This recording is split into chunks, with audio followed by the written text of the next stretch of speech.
Guys, Liam Paro has just become Australia's second ever two-division world champion, following in the footsteps of Jeff Fennick. He has defeated Lewis Crocker by a very, very slim unanimous decision victory, 115 to 113 on all three judges' scorecards, taking home that IBF welterweight belt.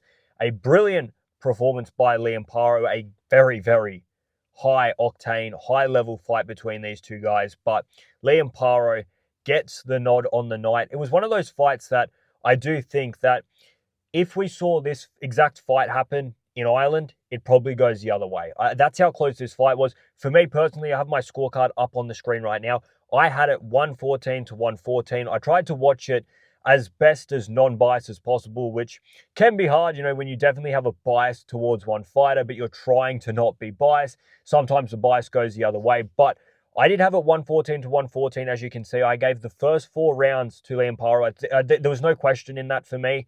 By 4 rounds, I think Liam Paro had, totaled 400 thrown punches compared to the 200 of Lewis Crocker. So for me, a clear sort of path for the first 4 rounds for Liam Paro. He definitely won them for me.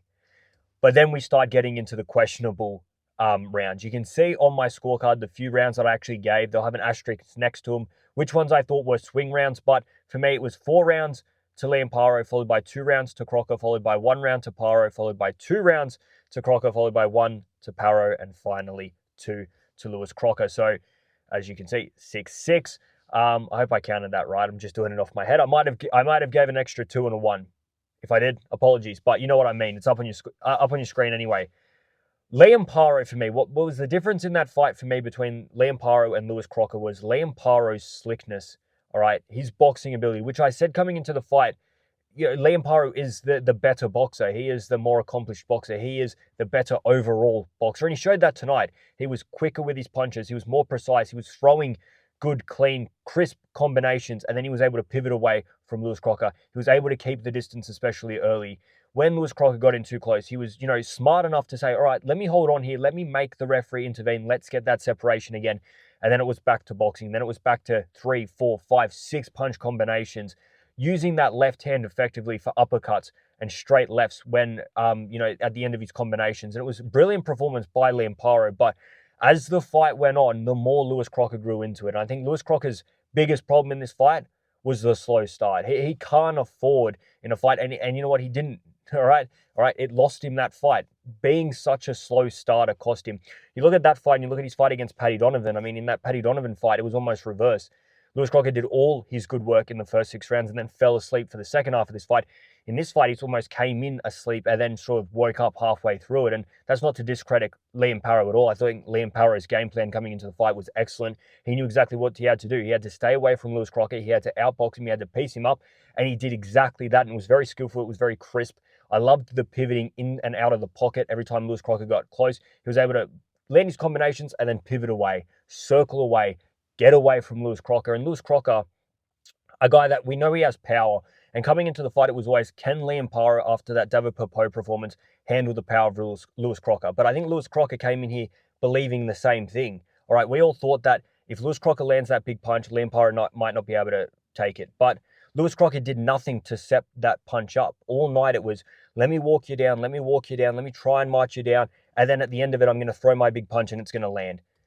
But it didn't happen. It didn't happen for him because Liam Paro was too slick, too quick, and too smart for it. It wasn't until later in the fight when Liam Paro started to gas out a little bit, started to fatigue.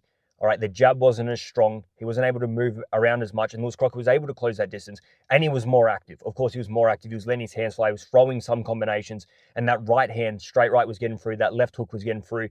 You saw Liam Paro's eye by the end of the fight. If you didn't watch it, round 11, round 12, Lewis Crocker comes on very, very, very strong, landing some big punches. Liam Paro, you could tell, was gassed, fatigued, holding on, just trying to see that final bell. He knew he was up, but he was trying to see the final bell. He does so, but he took a lot of punches, took a lot of damage, and his right eye.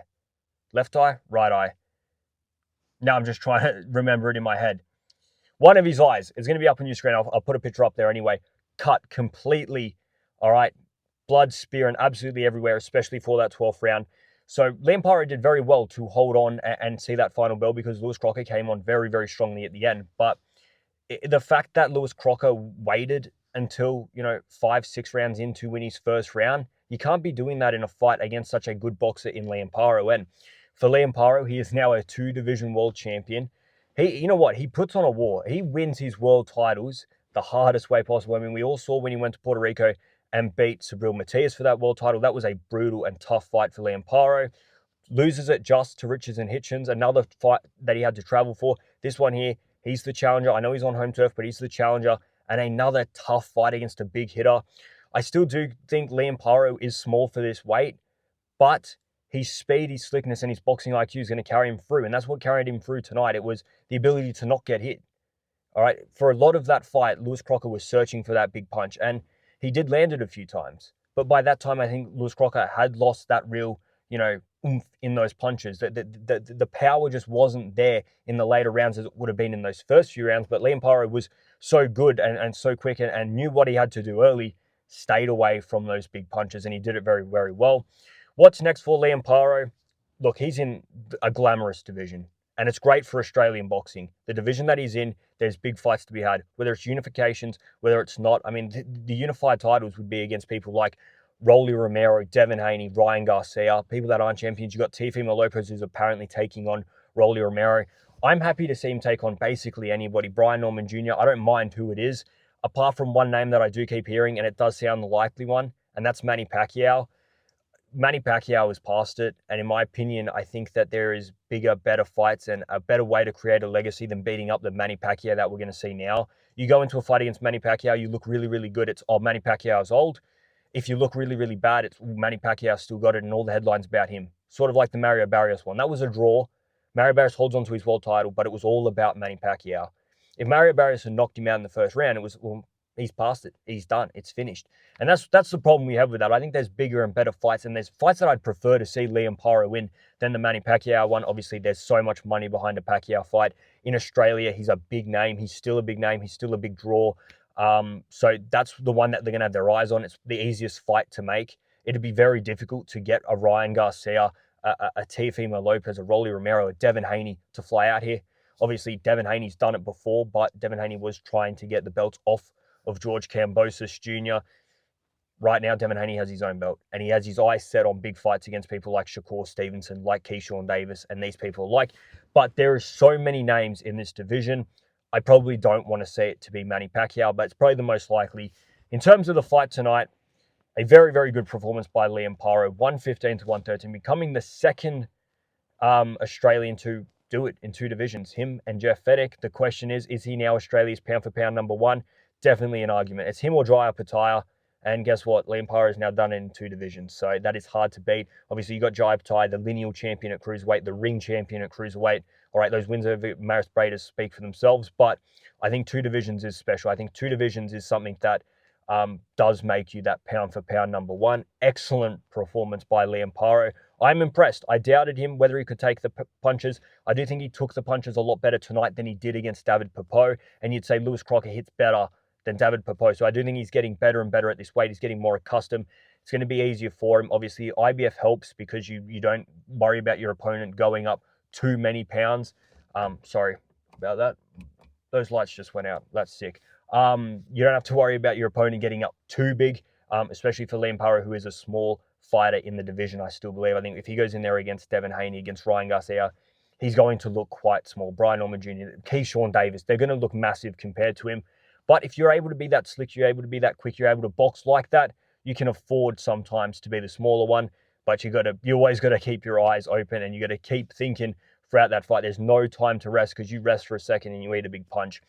That was a good night of boxing. Obviously, that co-main event, if we want to talk about it, was farcical. It was funny. Look, if you want to laugh, if you want to see 2 guys that look like 2 drunk uncles having a bar fight, Nelson Asofo-Solomona versus Burgess is exactly your cup of tea. Boxing purists, it's not it. It's not it at all. But if you're there, if you want to see 2 guys that look like your drunk uncles fighting, it was right there for you. Great night for Liam Paro. Guys, let me know in the comments what you guys think. Make sure you like, make sure you subscribe if you are new. Apologies about the setting. I did watch the fight at my mate's place. I'm about to drive home. So yeah, apologies about that. But if you are new, please do subscribe, like the video, and let me know your thoughts in the comments below.